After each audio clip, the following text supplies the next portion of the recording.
ఈ కథ యొక్క మూలం స్కాంద పురాణం శివరాత్రి కల్పం మాస శివరాత్రి మహత్యం నుండి గ్రహించబడింది. ప్రతి మాసం కృష్ణపక్ష చతుర్దశి తిథినాడు వచ్చే శివరాత్రిని మాస శివరాత్రి అని అంటారు. ఈ రాత్రి భగవాన్ శివునికి అత్యంత ప్రియమైనది. ఈ మాస శివరాత్రి యొక్క మహత్యాన్ని తెలియజేసే ఒక అద్భుతమైన పవిత్రమైన కథను ఇప్పుడు మనం తెలుసుకుందాం. ఈ కథను జాగ్రత్తగా వినండి. చాలా కాలం క్రితం అవంతిగా నగరంలో గుణశర్మ అనే ఓ బ్రాహ్మణుడు ఉండేవాడు. అతను చిన్న వయసు నుండి పరమ శివభక్తుడు. ప్రతిరోజు ఉదయం లేచి స్నానం చేసి శివలింగానికి అభిషేకం చేసి బిల్వపత్రాలను సమర్పించి ఓం నమః శివాయ మంత్రాన్ని జపించేవాడు. కాని కాలక్రమేణా అతని జీవితంలో కష్టాలు పెరిగాయి. ఎంత పనిచేసినా సరే సరిపడా ఆదాయం లేదు. ఇంటిలో అన్నం వండుకోవడానికి కూడా కష్టం. పిల్లలు అనారోగ్యంతో బాధపడుతున్నారు. సమాజంలో గౌరవం తగ్గింది. బంధువులు కూడా దూరమగ్గారు.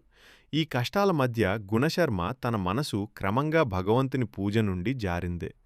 ఎన్నాళ్లు పూజించాను, కానీ నా జీవితంలో ఏమీ జరగలేదు అని అనుకున్నాడు. నెమ్మదిగా అతని నిత్యపూజ ఆగిపోయిందే. అర్చన మానేశాడు, జపం మర్చిపోయాడు. కొన్ని మాసాలు గడిచాయి. గుణశర్మ పూర్తిగా ధర్మ మార్గం నుండి దూరమగ్గాడు. అతని ముఖంపైన నిరాశ మరియు చింత స్పష్టంగా కనిపించాయి. ఒకరోజు అంగేర మహర్షి అవంతగా నగరానికి వచ్చారు.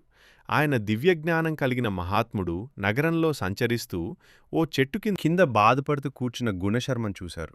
ఆ మహర్షి దయతో ఇలా అడిగారు: వత్సా, నీవు బ్రాహ్మణుడైనప్పటికీ నీ ముఖంపైన ఎందుకింత కష్టం కనిపిస్తుందే?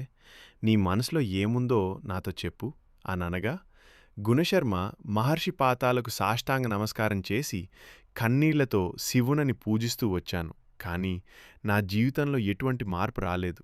పేదరికం పెరిగిందే, కష్టాలు పెరిగాయి, మనసు నిరాశతో నిండిపోయిందే. ఇప్పుడు పూజలో శ్రద్ధ కూడా పోయిందే. ఏం చెయ్యాలో తెలియటం లేదు ఇక. మహర్షి అంగీరసుడు కరుణతో నవ్వుతూ ఇలా అన్నారు: వత్స, నీ సమస్య నేను అర్థం చేసుకున్నాను. నీవు చేసిన ఏ పూజ వ్యర్థం కాలేదు. కానీ పూర్వజన్మల పాపం ప్రస్తుత జీవితంలోని కర్మభారం వల్ల ఈ ఫలితాలు ఆలస్యమవుతున్నాయి. కానీ నీకు ఓ మార్గాన్ని చెప్తాను. వ్రతం చేస్తే అన్ని పాపాలు నశిస్తాయి. నీ జీవితం మారుతుందే. గుణశర్మ ఆసక్తిగా అడిగాడు: ఏ వ్రతం గురువర్యా? మహర్షి అంగీరసుడు వివరంగా చెప్పసాగారు: వత్స, మాస శివరాత్రి వ్రతం. ఇది పవిత్రమైనటువంటి వ్రతాల్లో ఒకటైతే ఇది ప్రతి మాసం కృష్ణపక్ష చతుర్దశి తిథినాడు వస్తుంది. ఈ రాత్రి భగవాన్ శంకరునికి అత్యంత ప్రీతికరమైనది. ఈ వ్రతం ఎలా చేయాలి అతను చెప్తున్నారు. ఉపవాసం. ఆ రోజు పూర్తిగా ఉపవాసం ఉండాలి. కనీసం ఫలాహారం కూడా తీసుకోవద్దు. కానీ నీరు మాత్రం తాగొచ్చు. రాత్రి జాగరణం.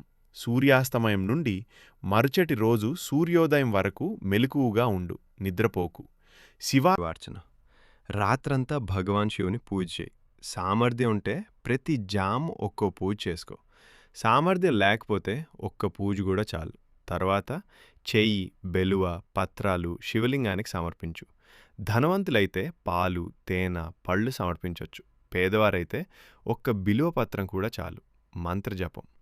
ఓం నమః శివాయ మంత్రాన్ని ఎన్నిసార్లు జపించగలిగితే జపించు. ఈ వ్రతం యొక్క ఫలితాలు ఒక్క మాస శివరాత్రి వ్రతం సాధారణ పూజలకు సమానం. గత జన్మ పాపాలు నశిస్తాయి. ప్రస్తుత జీవితంలోని కష్టాలు తొలగిపోతాయి. మనసులో భక్తి మరలా మొలుస్తుంది. ధన ధ్యాన సంపదలు పెరుగుతాయి. కుటుంబంలో సౌఖ్యం లభిస్తుంది. చివరికి శివలోకం చేరుతారు. ముఖ్యంగా గుర్తుంచుకోవచ్చా, భగవాన్ శివుడు భావాన్ని చూస్తాడు. పదార్థాలకు ఖర్చు కాదు. గొప్ప సంపద లేకుండా నిజాయితీగా చేసిన చిన్న పూజ కూడా ఆయనకి ఎంతో ప్రీతికరం. గుణశర్మ మహర్షి మాటలు విని గాఢంగా ఆలోచించాడు. నేనిప్పుడు చాలా పేదవాణ్ణే. పూజకు సామాగ్రి కొనటానికి కూడా డబ్బు లేదు. కానీ ఈ వ్రతం చేస్తే నా జీవితం మారుతుందని మహర్షి చెప్తున్నారు. ఒక్కసారైనా ప్రయత్నించాలి అని అనుకున్నాడు. మహర్షికి మరొక్కసారి నమస్కరించి, గురుదేవా, మీ ఆశీస్సులతో వచ్చే మాస శివరాత్రి నాడు ఈ వ్రతం ఖచ్చితంగా చేస్తానా అని అనుకున్నాడు. అంగేర మహర్షి ఆశీర్వదించి, శివుడు నీకు సదా మేలు చేయిగాక అని వెళ్ళిపోయాడు. కొద్ది రోజుల తర్వాత కృష్ణపక్ష చతుర్దశి తిథి వచ్చింది. గుణశర్మ ఉదయాన్నే స్నానం చేసి శివునని స్మరించాడు. కానీ అతని స్థితి నిజంగానే ఘోరంగా ఉంది. ఇంట్లో ఎటువంటి పూజా సామాగ్రి లేదు. పాలు, తేనెపళ్ళు కొనటానికి డబ్బు లేదు. దీపం వెలిగించడానికి కనీసం నూనె కూడా లేదు. వంట చేయటానికి ఆహార పదార్థాలు లేవు. కుటుంబం భోజనం చేయకుండా ఉండిపోయాడు. గుణశర్మ భార్య ఇలా, అంతే ఈరోజు మనమందరం కూడా ఉపవాసంలో ఉండిపోతామని. ఇది శివుని కోసం చేసే త్యాగం అంతే. సాయంత్రం అయింది. గుణశర్మ అన్నింటి గురించి ఆలోచించాడు. నా దగ్గర ఏమీ లేదు కానీ మాషి చెప్పినట్టు భగవాన్ భావాన్ని చూస్తాడు. అయితే కనీసం ఒక విలువపత్రమైనా ఉండాలి. అతను గ్రామం బయట ఎక్కడెక్కడో తిరిగి అడవికి దగ్గరలో ఓ పెద్ద బిలువపత్రం ఉంటే ఆ చెట్టు దగ్గరికి వెళ్ళి ప్రార్థించాడు. భగవాన్, నా దగ్గర మీకు సమర్పించడానికి ఏమీ లేదు. ఈ ఒక్క బిలువపత్రమే ఉంది అని వెంటనే దాన్ని చేతుల్లోకి తీసుకున్నాడు. అతను తీసుకున్నటువంటి ఆ బిలువపత్రం త్రిదళ బిల్వం, అంటే 3 ఆకులు కలిగి ఉంటుంది. దాన్ని జాగ్రత్తగా వస్త్రంలో భద్రపరిచాడు. ఇంటికి తిరిగి వెంటనే శివలింగం ముందు కూర్చున్నాడు. కనీసం దీపం వెలిగించడానికి నూనె కూడా లేదు కాబట్టి మట్టి దీపంలో కొద్దిగా నీళ్లు పోసి ఒక చిన్న ఒత్తితి తడిపి దాన్ని మెజ్జ దీపంగా పెట్టాడు. ఆశ్చర్యకరంగా ఆ దీపం కూడా యథావిధిగా నూనెలానే వెలిగింది.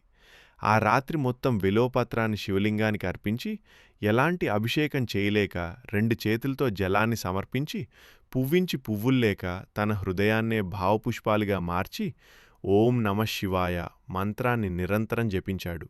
శివ కథలు, స్తోత్రాలు అన్ని గుర్తు తెచ్చుకొని పాటించాడు. అర్ధరాత్రి అయిందే. గుణశర్మ కళ్ళు అప్పటికే అలసరతో మూసుకోవాలనుకున్నాయి.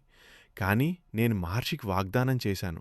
రాత్రంతా మెలకుగా ఉంటాననుకుని కళ్ళు తెరిచి మరింత గట్టిగా జపం చేశాడు. అతని భార్య, పిల్లలు కూడా పక్కనే కూర్చుని శివున్న స్మరిస్తూ ఉన్నారు. ఇల్లంతా ఓం నమః శివాయ అనే ధ్వనితో నిండిపోయింది. తెల్లవారుజామున గుణశర్మ తన చివరి ప్రార్థన చేశాడు. భగవాన్ శంకర త్రిపురాంతక కైలాసవాస, నేను పేదవాడినే. నా దగ్గర మీకు సమర్పించడానికి ఏమీ లేదు కానీ నా హృదయంలో నీ పట్ల అపారమైన భక్తి ఉంటే దయచేసి నా ఈ చిన్న పూజను స్వీకరించండి. నా కుటుంబానికి మేలు చేయండి. సూర్యోదయం అయింది. తన పూజ పూర్తయింది. అదే రోజు రాత్రి గుణశర్మకు ఓ అద్భుతమైన స్వప్నం వచ్చింది. ఆకాశకాశం నుండి దివ్యకాంతి. అది మెరుమిట్లు గొలిపే విధంగా ప్రకాశిస్తూ ఉంటే ఆ కాంతి మధ్యలో త్రిశూలధారి నాగాభరణుడు, గంగాధరుడు, చంద్రశేఖరుడైనటువంటి భగవాన్ శివుడు ప్రత్యక్షమగాడు. ఆయన చుట్టూ దివ్య గంధం, పుష్పవర్షం, అలాగే ఎంతో మంచి సువాసన. గుణశర్మ భయంతో, ఆశ్చర్యంతో, భక్తితో నేలపైన పడిపోయాడు. శంభో శంకర మహాదేవా అని పెద్దగా కేకలు వేశాడు. భగవాన్ శివుడు దయతో నవ్వుతూ అన్నారు, గుణశర్మ లేచి నా వైపు చూడు, భయపడకు. నేను నీ భక్తికి మెచ్చుకొని దర్శనమిచ్చాను. నీవు చేసిన ఈ పూజ అత్యంత సరళమైనది. నాకు సంతృప్తినిచ్చింది. ఒక్క బిల్వపత్రం, కొన్ని నీటి బిందువులు, నిజాయితీగల మంత్రజపం, ఇంతే. కాని నీ హృదయంలోని భక్తి, నిష్ఠ, త్యాగభావన అవి నన్ను మరింతగా సంతోషపెట్టాయి. లోకంలో అనేక మంది కోట్ల రూపాయలు ఖర్చుపెట్టి బంగారు సామాగ్రితో పూజ చేస్తారు కానీ వారి మనసులో అహంకార ప్రదర్శన ఉంటుంది. అలాంటి పూజలు నాకు ఇష్టం కాదు. కానీ నీవు పరిపూర్ణమైన నిష్ఠతో దరిద్రంలో కూడా నా పట్ల భక్తిని వదులుకోలేదు. నీ ఒక్క బెలువ పత్రం 1000 బంగారు పుష్పాల కంటే విలువైనది కాబట్టి నేను నీకు వరాన్నిస్తున్నాను. నీ పూర్వజన్మ పాపాలన్నీ నశిస్తాయి. ఈ రోజు నుండి నీ దరిద్రం తొలగిపోతుంది. నీ మనసులో భక్తి మరలా పూర్తిగా మొలుస్తుంది. నీ కుటుంబం సుఖశాంతులతో నిండిపోతుంది. నీవు ధర్మప్రచారం చేసే గురువుగా ప్రసిద్ధి పొందుతావు. చివరికి నీవు కైలాసంలో నా దగ్గరికే చేరుకుంటావు. కానీ ఒక్క విషయం వచ్చా, ఈ మాస శివరాత్రి వ్రతాన్ని ప్రతి మాసం కొనసాగించు. ఇతరులకి కూడా ఈ మహిమం చెప్పు. ఎవరైనా నిజాయితీగా ఈ వ్రతాన్ని చేస్తే నేను వారి అన్ని కోరికలు తీర్చుతాను అని భగవాన్ శివుడు అంతారమగ్గాడు. గుణశర్మకు ఉదయం మెలకు వచ్చింది. అతని మనసు మారిపోయింది. కళ్లల్లో కొత్త తేజస్సు, హృదయంలో శాంతి, మనసులో స్పష్టత. చాలా సంవత్సరాల తర్వాత మొదటిసారి తాను ఆనందంగా ఉన్నాడు. ఆ రోజు నుండి అద్భుతాలు జరిగాయి. ఓరి యొక్క ధనవంతుడు ఒకడు గుణశర్మను పిలిచి, మీరు నా కొడుకి వేదపాఠాలు చెప్పండి, నేను మంచి వేతనాన్నిస్తానన్నాడు. మొదటి నెల ఇంట్లో ఆర్థిక పరిస్థితి మెరుగైంది. పిల్లల ఆరోగ్యం బాగుపడింది. 6 నెలలకు గుణశర్మ 20 మంది విద్యార్థులకు వేదశాస్త్రాలు చెప్తున్నారు. ధన సంపద సరిపడా వచ్చింది. ఇల్లు బాగా మరమ్మత్తు. సంవత్సరానికి గుణశర్మ గొప్ప గౌరవాన్ని, తాను ఉన్నతమైనటువంటి గురువుగా పేరును పొందాడు. చుట్టుపక్కల గ్రామాల నుండి ప్రజలు అతని వద్దకు వస్తున్నారు. అతను మాస శివరాత్రి వ్రత మహిమ గురించి అందరికీ చెప్తున్నారు. ప్రతి నెల అతను వ్రతాన్ని చేస్తూనే ఉన్నాడు. గుణశర్మ జీవితంలో వచ్చిన మార్పును చూసి ఊళ్ళోని ప్రజలందరూ ఆశ్చర్యపోయారు.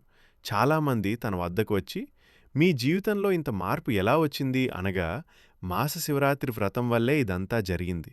నా ప్రియమైన బంధువులారా, ప్రజలారా, నేను ఏ పుణ్యాన్ని చేయలేదు, యాన్ని చేయలేదు, ఏ గొప్ప తపస్సు చేయలేదు, ఏ ఖరీదైన యజ్ఞాన్ని చేయలేదు.